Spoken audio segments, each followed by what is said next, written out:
A veces, ser invisible duele más que ser ignorado.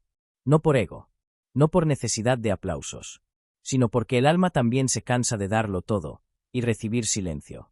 Me llamo Daniel, y crecí en una familia donde el apellido pesaba más que las palabras. Mi abuelo fundó la empresa familiar hace más de 40 años. La levantó desde cero, con esfuerzo, visión y un sentido del deber que siempre admiré. Para muchos, él es solo un empresario exitoso. Para mí, es el hombre que me enseñó que trabajar bien es más importante que aparentar. Que el legado no se hereda, se merece. Desde que tengo uso de razón, supe que algún día querría ser parte de ese legado. Así que, mientras otros de mi edad se iban de fiesta o se tomaban años sabáticos, yo decidí levantarme temprano cada día y aprender desde abajo. Sin exigir. Sin quejarme. Pero en mi familia, eso no parecía importar. Lucía, mi hermana, era todo lo contrario. Brillante, extrovertida, siempre rodeada de gente. Sabía posar para las fotos, sabía encantar en reuniones, aunque no entendiera nada de balances o logística. Era la estrella. La niña de oro. Mis padres la adoraban. Le regalaban coches, ropa de marca, la llevaban a eventos como si ya fuera la próxima directora. Mientras tanto, yo, seguía en la sombra. Cerrando informes. Revisando inventarios. Tomando notas en las juntas, pero sin voz. Nunca dije nada. Porque no lo hacía por ellos. Lo hacía por mí. Por el negocio que amaba. Por respeto al abuelo. Y aún así, por dentro, dolía. Dolía sentir que cuanto más daba, menos veían de mí. Con el tiempo, me acostumbré a no esperar nada. Entraba cada mañana a la empresa cuando apenas amanecía.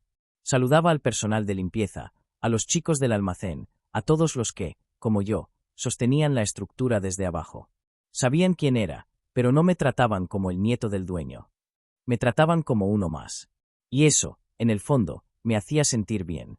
Mientras tanto, Lucía publicaba historias en redes desde París, Milán o alguna terraza elegante.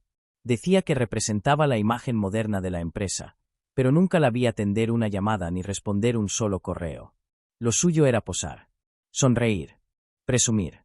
A veces, nuestros padres organizaban cenas familiares. Siempre terminaban igual.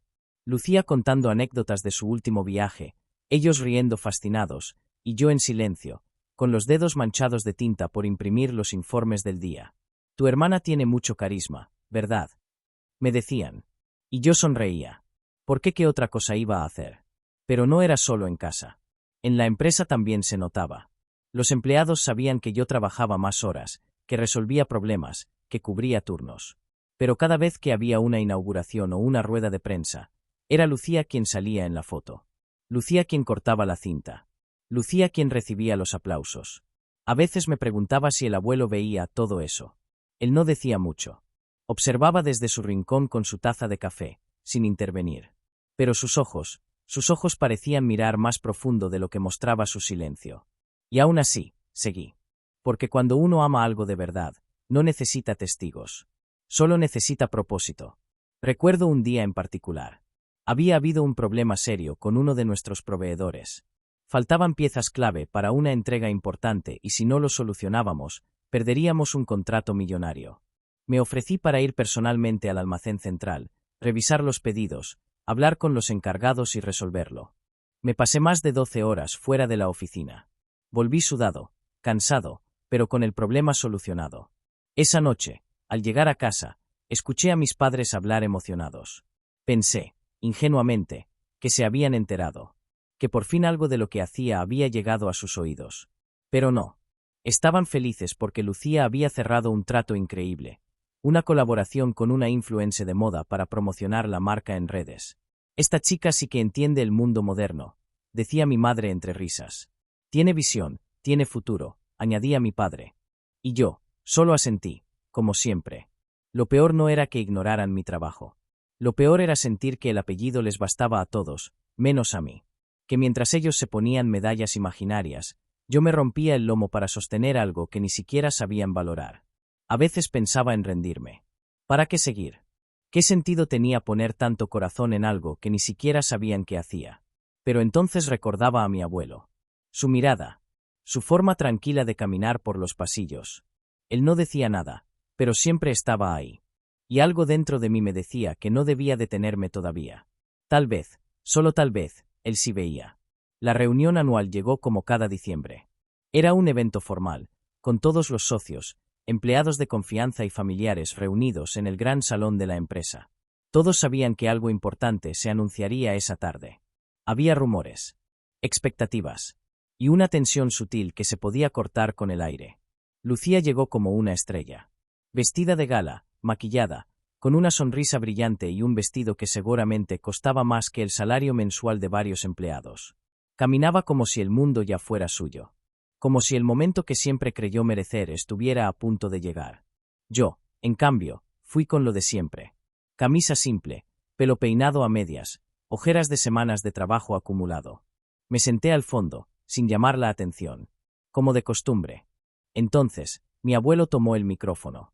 Su voz seguía siendo firme, aunque los años le hubieran encorvado la espalda. Habló despacio, sin prisa, como si cada palabra pesara. Hoy, no vamos a hablar de cifras. Vamos a hablar de legado. Hubo un silencio.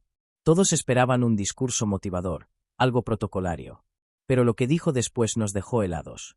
Durante años he observado, sin interrumpir, sin opinar, porque los ojos ven lo que las palabras no siempre cuentan.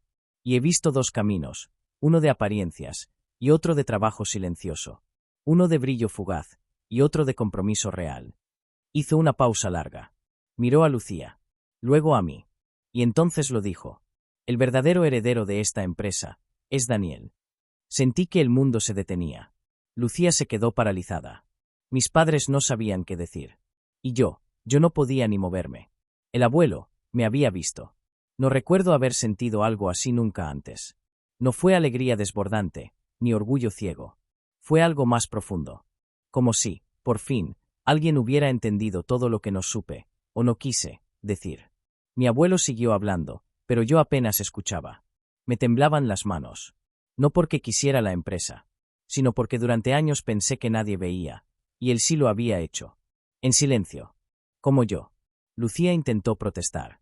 Dijo que ella había representado la marca, que su imagen había atraído seguidores, que merecía estar al frente. Mis padres balbuceaban argumentos vacíos. Pero el abuelo fue claro. Dijo que un negocio no se sostiene con frases. Se sostiene con valores. Y que el liderazgo no se impone, se demuestra.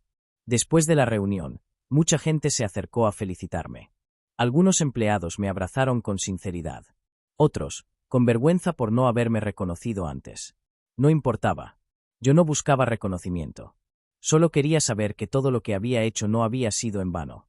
Esa noche, llegué a casa tarde. Me senté solo en la cocina. Sin fiesta, sin brindis, sin focos. Solo yo y el eco de todo lo que había vivido. Y entendí algo. A veces, no hace falta gritar para que te escuchen. Solo hay que trabajar en silencio. Hasta que el momento justo llegue. Porque cuando haces lo correcto, aunque nadie lo aplauda, la vida encuentra la forma de devolvértelo. Y entonces, ya no duele haber sido invisible. Porque lo que importa, es que, al final, te vean de verdad.